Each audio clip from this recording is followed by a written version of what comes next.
Bonjour à tous, j'espère que vous allez excellemment bien. Aujourd'hui, on se retrouve pour parler cyclisme, pour faire la présentation de la quatrième étape de Tirreno Adriatico. On va revenir un petit peu sur tout ce qui peut se passer dans cette journée avec la présentation du parcours, mes favoris, ou encore une fois le programme télé.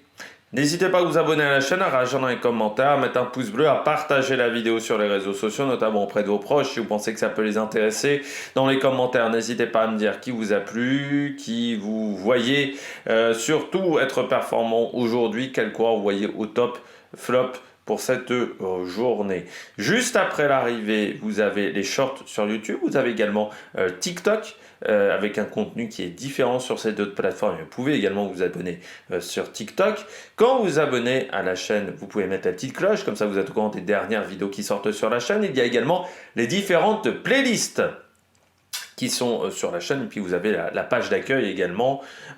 Puis si vous avez les moyens et que vous voulez soutenir mon travail, vous pouvez faire un super thanks. Quatrième étape sur Tirreno Adriatico, encore une journée longue au niveau kilométrage, 208 km. C'est encore du temps sur le vélo et on se rapproche grandement de la mer Adriatique.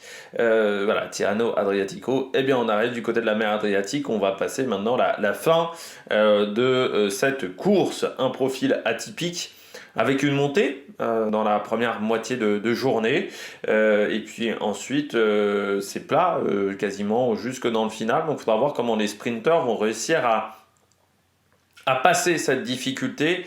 L'objectif, c'est d'économiser le maximum d'énergie dans cette montée, ce qui n'est pas simple, parce que si ça roule fort, s'il y a une grosse bagarre pour aller marquer des points au classement de la montagne, eh bien, ça peut vous mettre en difficulté, ça peut vous mettre dans le rouge, et même si vous revenez ensuite dans la deuxième partie du parcours, dans la descente, eh bien, le fait que vous ayez été dans le rouge va faire que votre sprint va être moins bon sur la fin du parcours. Or, on est sur un sprint en faux plat montant, donc ça va pas être forcément évident de ce côté-là. On risque d'avoir des surprises avec des coureurs qui n'auront pas aimé cette première partie de parcours et qui vont se retrouver en difficulté. Donc une journée atypique avec un parcours en deux parties. Première partie de journée, une grande montée, et puis ensuite une longue descente et un final pas plat, mais quand même plus facile que dans cette première partie de journée. On regarde tout de suite la présentation du parcours. Profil de cette quatrième étape entre Arone et Giulianova.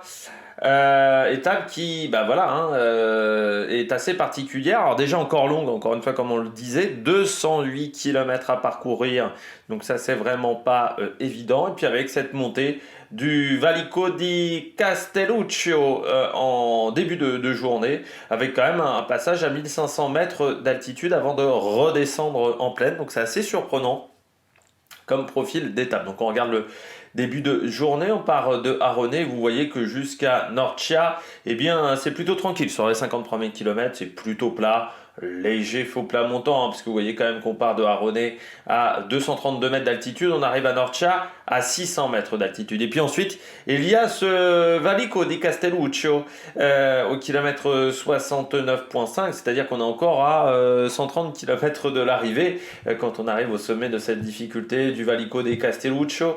C'est très très régulier, c'est du 5%, mais sur 17 bornes. Donc c'est ça qui fait mal. C'est régulier, très très régulier, mais c'est long. C'est très très très très long, et c'est là où on va avoir de la difficulté pour les sprinteurs. Les sprinteurs, ils sont capables de passer des bosses de 500 mètres à 10%. Par contre, des bosses de 10 km, 15 km, 20 km, c'est des types d'efforts qu'ils n'apprécient pas, parce que c'est des efforts sur la durée, et ça, c'est le type d'effort qui est compliqué à gérer. Surtout qu'ensuite, ça redescend pas tout de suite.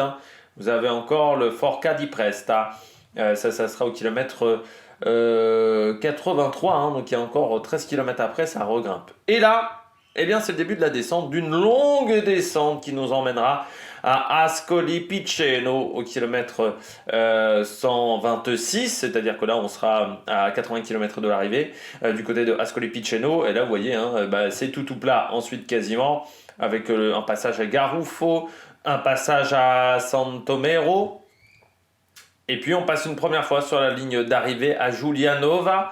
Ça sera au kilomètre 184 avant un passage par un sprint intermédiaire au Moschiano Sant'Angelo, 2 km 700 à 3,8% de moyenne avant de redescendre de nouveau vers Giulianova pour l'arrivée. On regarde un petit peu le final, voilà le profil, vous voyez donc petite descente, kilomètre 3, kilomètre 2, et puis ensuite à partir de 1 km 700 d'arrivée, ça grimpe jusque dans le final, donc ça aussi ça va être un sprint atypique en costaud sur cette arrivée. On regarde même le profil de cette fin d'étape. Vous voyez, ça va être assez technique encore dans le final. Alors donc vous voyez, ce parcours, donc on le prend dans ce sens-là, 20 km, 15 km. Vous voyez, là, il n'y a pas beaucoup de virages.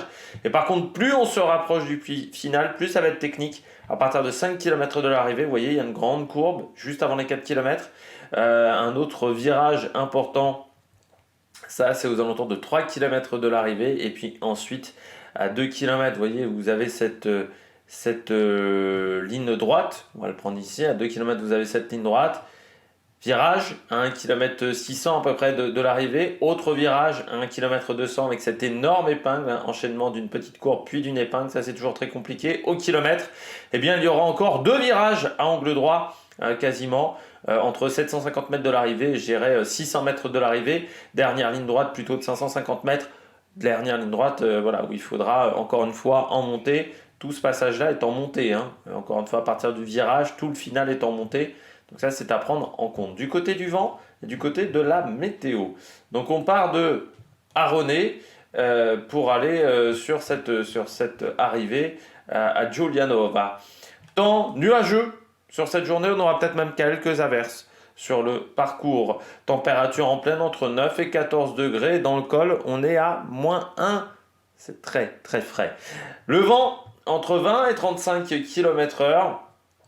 Un vent au départ plutôt de nord-ouest, donc c'est-à-dire qui va frapper de cette manière-là, donc au départ de côté, et puis après plutôt de dos, voilà, sur la journée, plutôt 3/4 d'eau, sauf sur la fin, où dans cette zone-là, à partir de cette zone-là, eh bien le vent change, il devient complètement nord, et là ça va être différent, avec un vent qui sera vraiment de côté, qui aura un impact sur certaines portions du parcours, où il sera complètement de face, notamment dans le dernière ligne droite, où là ça sera complètement de vent de face, donc il ne faudra vraiment pas sortir en premier, parce que sinon vous allez vous retrouver en grande difficulté.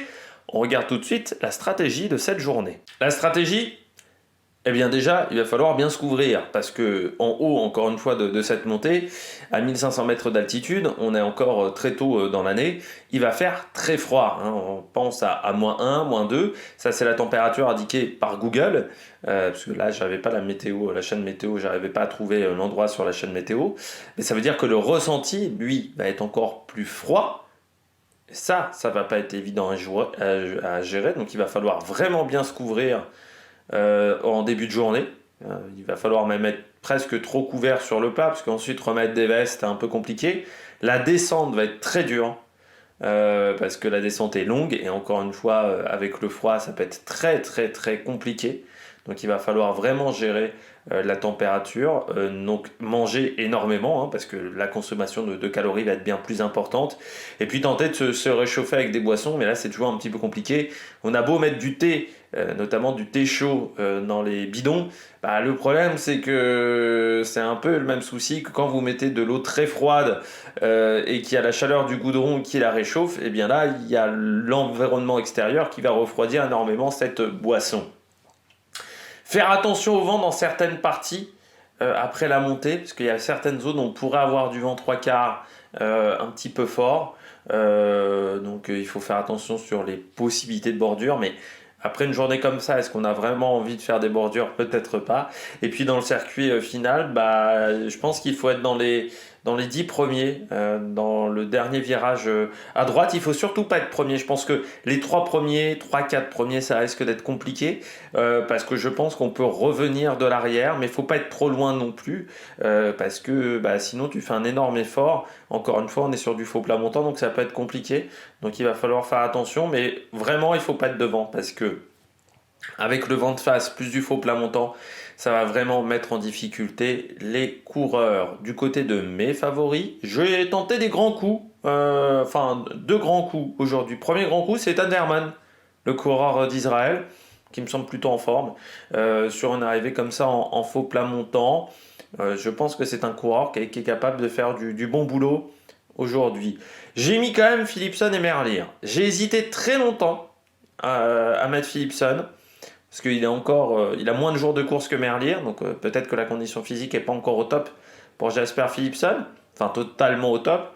Et je me suis dit, il y a quand même la côte, il y a une petite bosse sur la fin, et puis après j'ai analysé la bosse sur la fin, oui, bah il n'y a pas énormément de pourcentage non plus. Donc j'ai quand même mis Philipsen. J'ai mis Merlier parce que pour moi, avec sa puissance dans le sprint en faux plat montant, c'est comme un Okuro, ça peut être un coureur très dangereux. Et puis la grosse cote du jour, pour moi, Andrea Pasqualone. Bah waouh, c'est pas exceptionnel depuis le début de saison. Donc on pourrait peut-être miser sur Andrea Pasqualone et le coureur de la Bahreïn passe très bien les bosses, donc ça peut être une bonne idée pour le coureur italien. Du côté des horaires, eh bien, comme les jours précédents, programme télé, 13h05 à 15h40 à peu près, 15h40, 15h44 sur Eurosport 2 pour cette quatrième étape. N'hésitez pas à vous abonner à la chaîne, à réagir dans les commentaires, à mettre un pouce bleu. J'espère que vous avez aimé cette vidéo et puis nous on se retrouve ce soir pour faire le débrief de cette journée. Allez, ciao ciao.